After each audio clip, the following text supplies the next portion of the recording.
আপনি দেখছেন news now, আমরা জানি কোনটা খবর।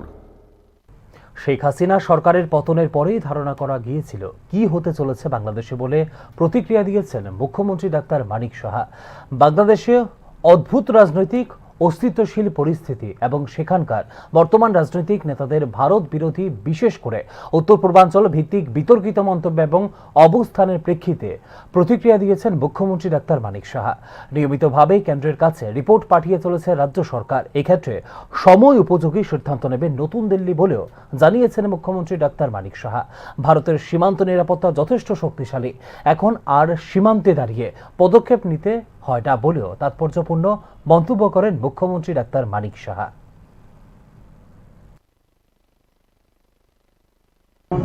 আমাদের যিনি প্রাক্তন প্রধানমন্ত্রী শেখ হাসিনা জবের থেকে উনি ওখান থেকে চলে এসছেন এবং যেভাবে ওনাকে ওখান থেকে বাধ্য হয়ে ওনাকে যে বাংলাদেশ ত্যাগ করতে হলো আমরা সবাই জানি। তারপর থেকে আমরা জানি যে এখানে কি হতে যাচ্ছে। সমস্ত ওই জায়গার যত উগ্রপন্থী ছিল, জেল থেকে চোর ডাকাত, মানে বিভিন্ন ক্রাইমের সাথে যুক্ত, তারা দেখলাম মানে তালা খুলে দিয়েছে জেলে। তো এক্সপেক্টই করা যেতে পারে যে কী অবস্থা। এবং যেহেতু এটা একটা ইন্টারন্যাশনাল বিষয়, এই বিষয়ে এখান থেকে আমাদের সবসময় আমাদের যা নিয়ম সেই অনুযায়ী সব রিপোর্ট আমরা দিল্লিতে আমরা জানিয়েছি এবং যে কোনো পরিস্থিতিতে আমরা কিন্তু তৈরি আছি, এতটুকু আমি বলতে পারি।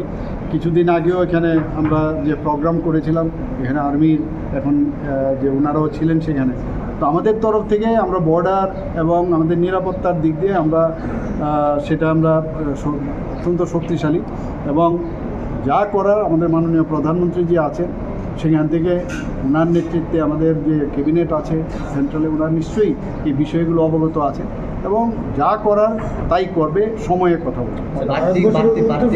নিরাপত্তার ব্যবস্থা আমি তো বললাম অলরেডি, তো আমাদের মানে যখন প্রয়োজন হবে, আর এখানে তো ফিজিক্যাল প্রেজেন্স এখন প্রয়োজন হয় না, এখন তো টেকনোলজির যুগ।